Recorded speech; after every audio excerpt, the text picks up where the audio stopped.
last year was a major disappointment for NC State. The Wolfpack entered the year with college football playoff aspirations, especially with the addition of Grayson McCall at quarterback. But McCall couldn't stay healthy, and the Wolfpack ended up going to 6-7 with a bowl loss to ECU.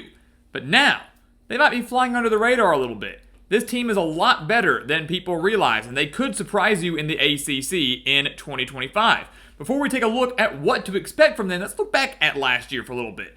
You know, Dave Doeren's done a phenomenal job with this program. He's been very consistent with the Wolfpack, typically having them around that 8 to 9 win mark, year in and year out. Last year was their first losing season since 2019. And over the last 4 years, Doeren's averaged 8.5 wins per season. So last year was quite the anomaly. And if you're an NC State fan, you should take comfort in knowing that again, this was only his third losing season, mind you. Doeren's third losing season at NC State. The last 2 times that happened, he bounced back with an 8-win season. Maybe the same can be said for 2025. Losing season, bounced back with at least 8 wins. Last year, again, 6-7, 3 1-possession losses, losing to Wake Forest, Syracuse, and Georgia Tech. All those 3 by combined 12 points. So very, very close to having a completely different season. They had a last-second win over North Carolina just to clinch bowl eligibility, and then again lost to ECU by 5 in the bowl game. But take a look what they've got coming back this year. 8 starters back on offense, led by C.J. Bailey at quarterback. And, he wasn't supposed to be the starter last year. He wasn't supposed to get much experience, but he did. And I actually thought he played very well. 8 games that he started, threw for over 2,400 yards, 17 touchdowns, 10 interceptions, rushed for over 275 yards and 5 touchdowns. So a little bit of mobility there. Definitely has a pretty good arm. Getting thrust into the action like that when you really weren't expecting it, I thought he played relatively well. Now with a full season and a full offseason under his belt with the first team, knowing he's the starter, I think his numbers can improve significantly. NC State teams did average over 28 points per game and nearly 380 yards per game. So the offense wasn't all that bad despite so many injuries across the board on both sides of the ball, but especially on offense. Hollywood Smothers does return at running back. 571 yards last year and 6 touchdowns, so that's a huge addition, or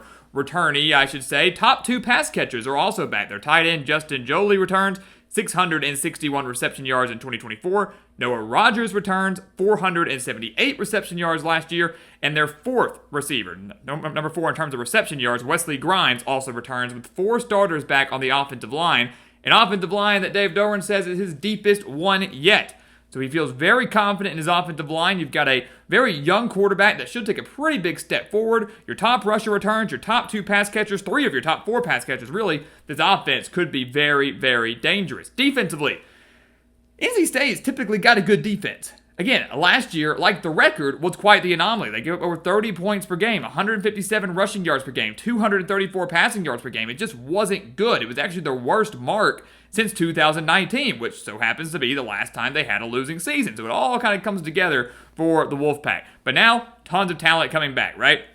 Their leading tackler, Sean Brown, returns at linebacker, had 96 tackles and 3 sacks last year. He's going to be paired alongside Caden Fordham. And A.J. Richardson, a transfer from Norfolk State, where he was a first-team MEAC selection with 100 tackles last year. So that linebacking core looking to be pretty solid. The defensive line is going to be okay. Nothing special, but not bad. Brandon Cleveland returns. Travali Price returns after putting up 3.5 sacks in 2024. The secondary is an area that has a few question marks, and they need to improve after giving up 234 passing yards per game. But Devin Marshall returns from last year. So does Jamel Johnson coming in from Temple. J.J. Johnson coming in from Georgia State. So a handful of key transfers coming in that, if they can gel quickly, should improve that secondary quite a bit. And you look at the schedule for NC State and you realize it's not all that bad either. It's not easy, but it's not bad. It's not where they could be struggling here. Yes, on a road game at Notre Dame is not ideal. A road game at Pitt could be sneaky. Georgia Tech's going to be very good at Miami. Florida State should improve. But they do avoid Clemson. That's pretty big. They do avoid SMU. That's pretty big. So, 2 of the top teams in the ACC, NC State does avoid them. And I'm looking at the schedule right now. I think they're going to start 3-0. And those 3 games are very interesting to me. They opened the year against ECU, the team they ended the year against last year in the Military Bowl. And they lost 26-21. The Wolfpack could not stop the run game to save their life. NC State allowed 326 rushing yards to the Pirates in that game. It was unbelievable. So while they struggled in the bowl game, I should also mention that NC State is 3-0 all-time against ECU in the regular season. And while I do think the Pirates could be a sneaky team in the American Conference this year, they don't have a lot coming back on defense, only 2 starters back, and their big-time running back, Rajai Harris, he's gone too. So you lose your top rusher. You don't have much coming back on defense. A defense that wasn't all that great last year. Now they're at home, where Dave Doeren is 56-26 in his career with the Wolfpack. So a really great home record. Going to give NC State the win over the Pirates, but should be a fun one.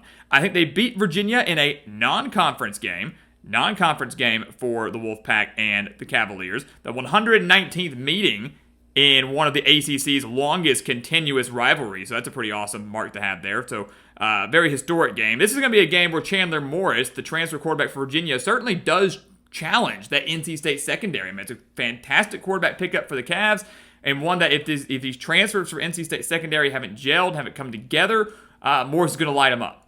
I don't think that's going to be the case, because even if he does put up some solid numbers, even if he has a decent day against this secondary, I'm still not completely sold on Virginia's defense. Should be okay, but not completely sold. I do think C.J. Bailey can get the job done against this Virginia team. I think the running game is going to improve with a better offensive line. Factor in home field advantage. NC State's going to get the win over the Cavaliers, and they're going to get the win over Wake Forest. They lost to them by 4 last year. Despite outgaining the Demon Deacons by over 100 yards, they still lost 34-30.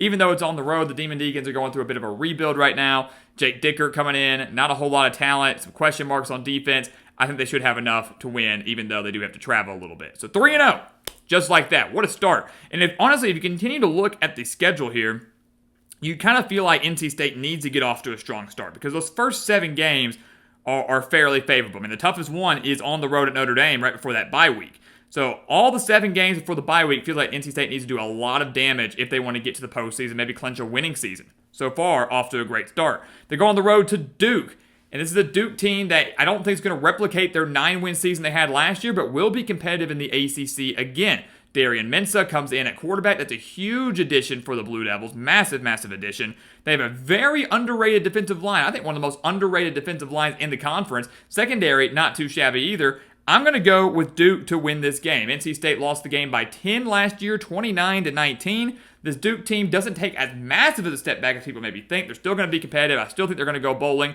One could argue they're going to have better quarterback play, which is massive for them. I like the Blue Devils, especially at home, to get the job done. They're 3-1. Then they go back home and take on Virginia Tech. That's a really tricky team to predict this year, because on paper, it looks like this is Brent Pry's best team, but I thought that last year too, and the Hokies struggled mightily.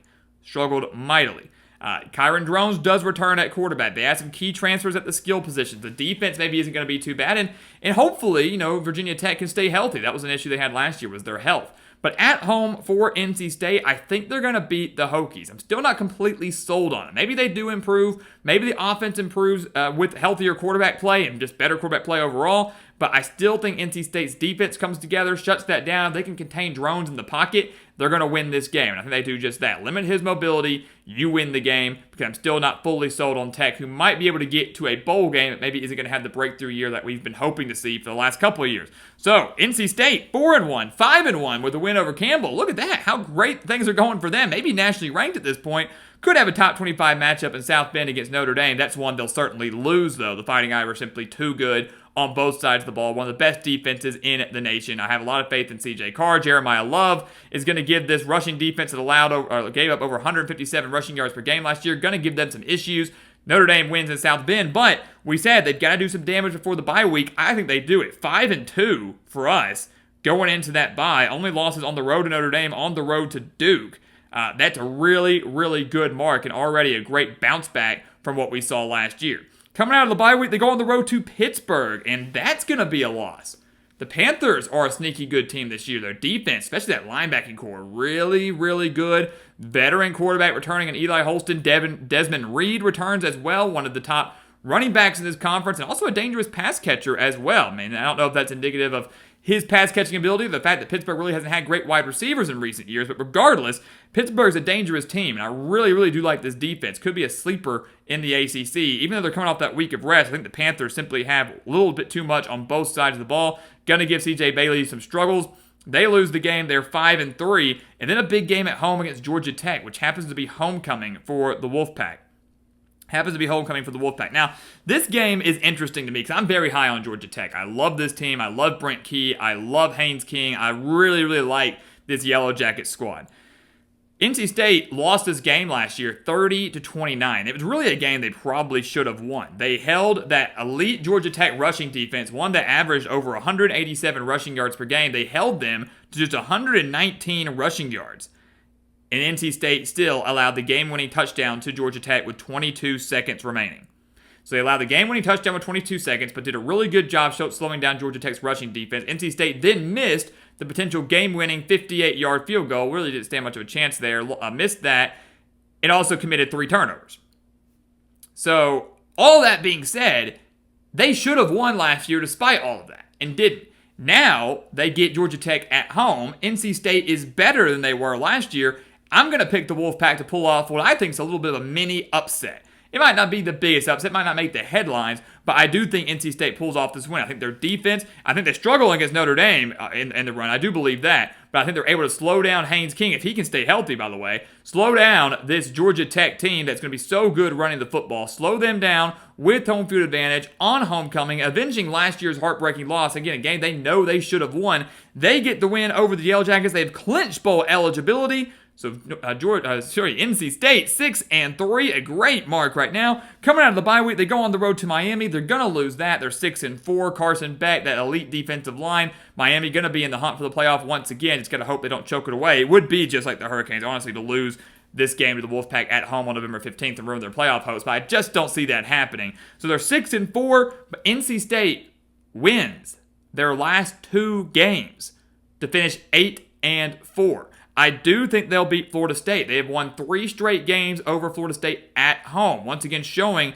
how underrated this environment is at NC State. How underrated Dave Doeren's been at home during his career. In his 13th year with the program, and he's 56-26 at home. That's a really good mark. And while the Seminoles will improve from what we saw last year, I'm not fully sold on Thomas Castellanos. I don't think he's going to be the deal breaker, the X factor for Florida State this year. I'm still not sold on if they've improved in the trenches. I know they've done a complete overhaul from a staff standpoint, from a player standpoint. They should be better, but they're not going to be like national title or ACC title contender better, not in my eyes. NC State at home, I think, gets the win over the Seminoles, who still need quite a bit of work. And then they face off against Bill Belichick and the Tar Heels.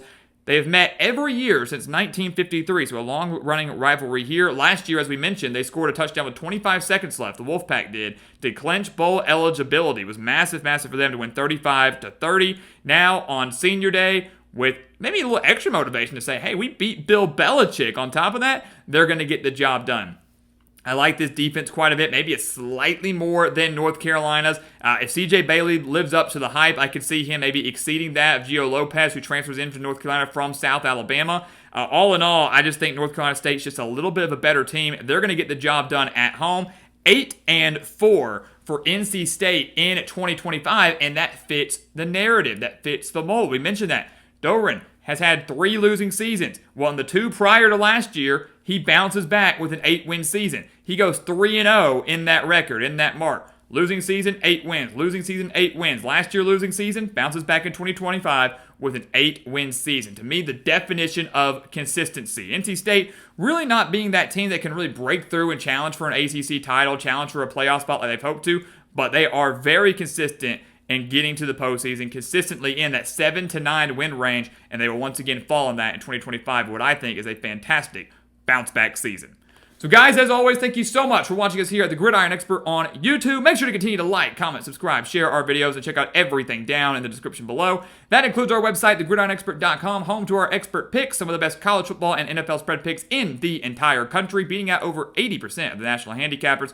Do not miss out on those. A link for that down in the description below. Also, our weekly newsletters over on thegridironexpert.com. Go sign up, become a member of our GE Nation today. And once again, as always, thank you so much for watching, and we'll see you next time right here on The Gridiron Expert.